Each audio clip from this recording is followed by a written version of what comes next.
0, 1. Let's get started.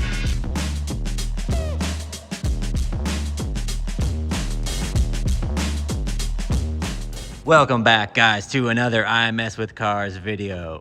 Today we are at Alan's garage with this Dravit Gray G80, and it's getting a little bit of an upgrade. Right now this car's pretty stock. It basically only has front mount intakes, high flow downpipes, and an ECU unlock.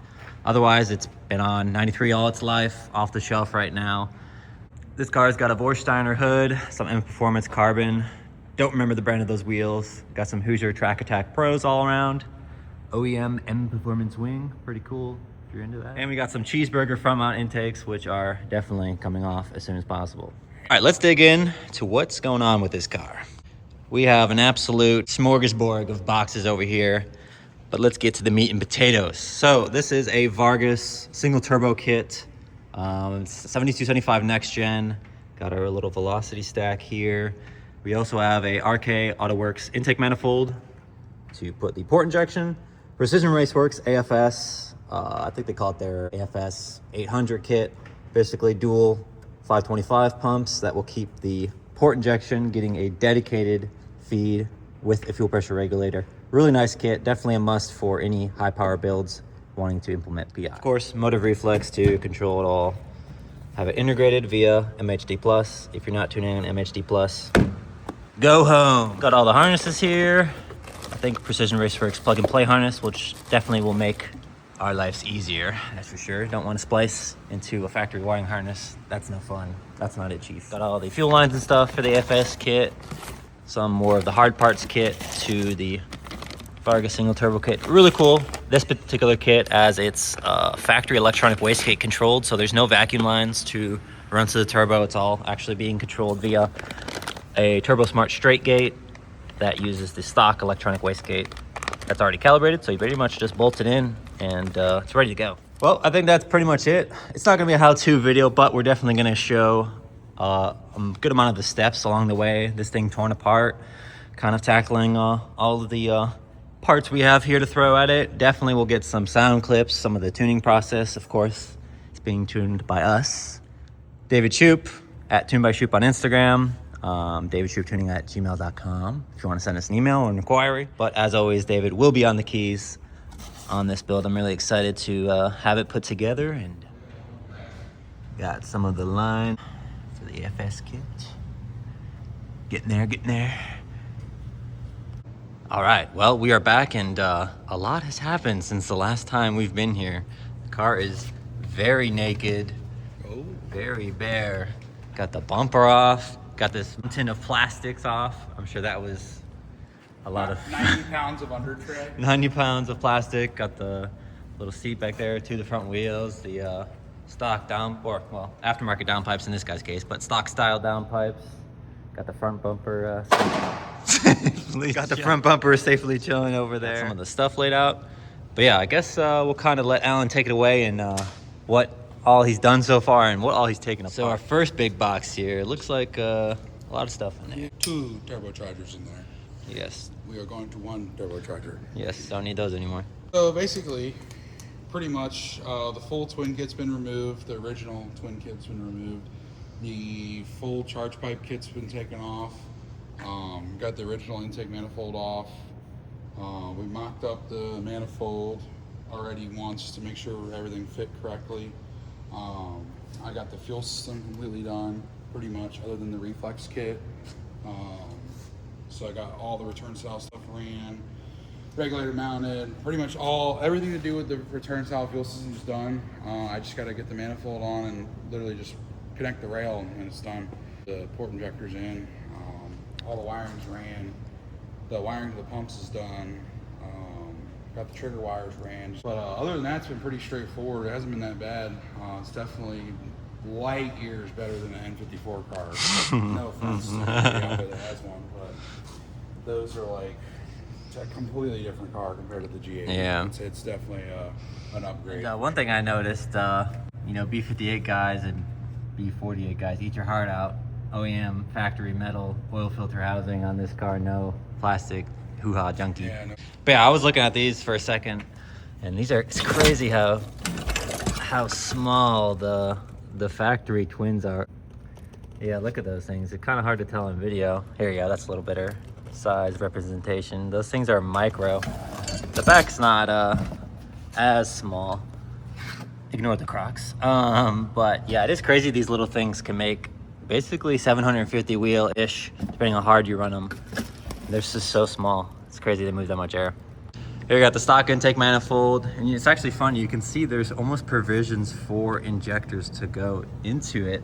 You just have to tap them out. We were gonna do that, but I was talking with the client, and honestly, you know, he's going through all this trouble of taking everything apart. You know, you have to take off the manifold anyway, I believe, for the turbo kit. You know, you might as well just not have to worry about these little clamp welds on the plastic part of the manifold blown up. And obviously you want to match the cooling for especially for this kind of design. Yeah, like, you're just asking for it to be a problem under high load situations, you yeah know? Because like LSs are common for that too, like the earlier ones with the glue together manifolds, they'll literally split apart the manifold. Dang. But yeah, definitely nice to have some peace of mind. And the added coolant scoots over. Yeah, it does like a relocation bracket and it moves it a little bit. Yeah, but it still retains that one. Yeah, and got lots of room in here with the twins out. Got all the block off plates on, and then the new drain down low, the new feed up front. Pretty cool stuff. Yeah, definitely nice that they don't make you source your own drains and block offs and stuff. Just kind of comes with it. It's a nice, pretty all-inclusive kit. Like they, you know, and then also too, like they have like different parts of the instruction. Like they give you the instructions on how to do it, and then they also give you pictures of the kit that you ordered, like your personal kit. They show it on an engine so that it shows that it does fit and it does mock up correctly. So yeah, I think that's pretty cool too, because then you know it's not going to be a problem. So here we got the twin pump wiring for the port injection side fueling.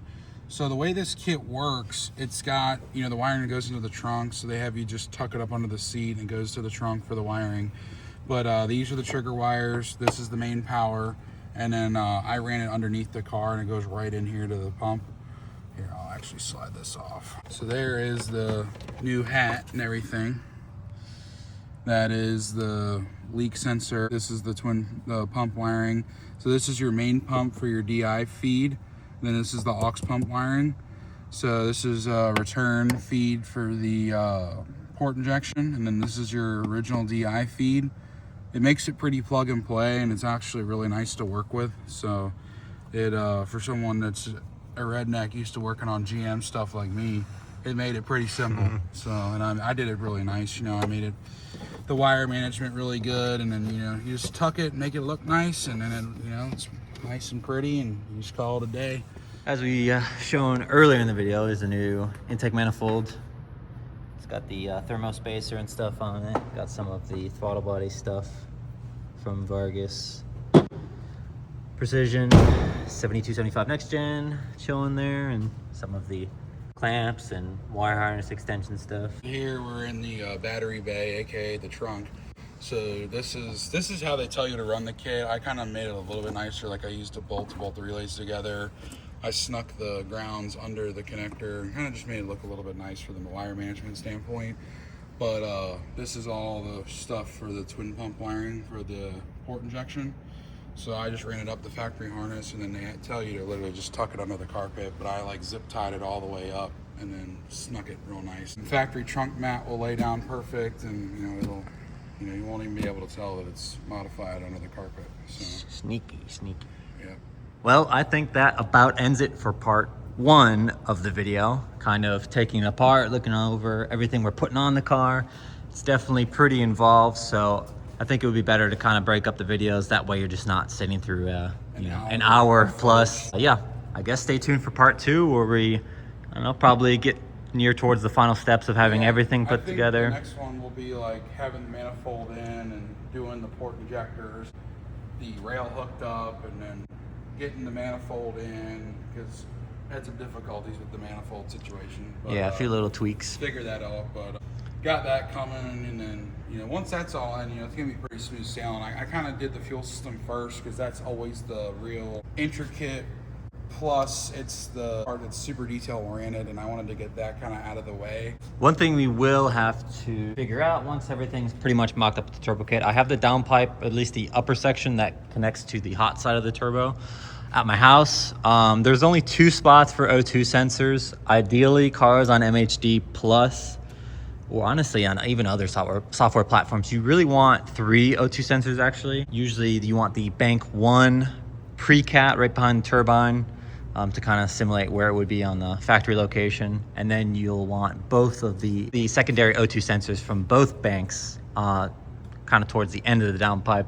That way the fuel trims stay accurate. And I believe if you don't have all the sensors, all 3 of them, you have to like continuously keep resetting it and stuff. So no one wants to do that on a car that's kind of meant to be driven frequently. You know, not a complete race car, although this is... Not only that, it's a expensive high-end vehicle, and you don't want to have to treat it like it's a, yeah, like it's a Fox body at the drag strip, like... Yeah, it's like a Fox body with Holly in it, like it's, it's a new car, Yeah.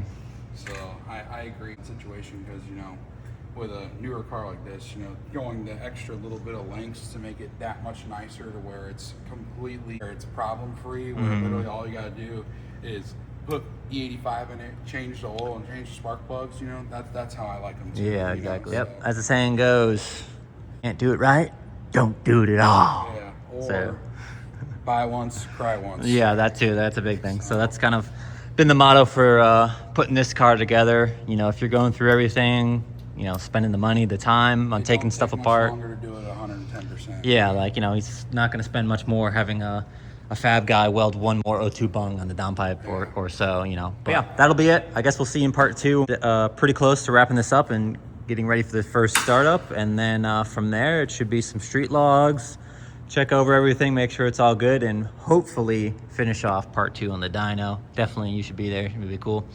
But yeah, stay tuned for next video, guys. We'll see you next time.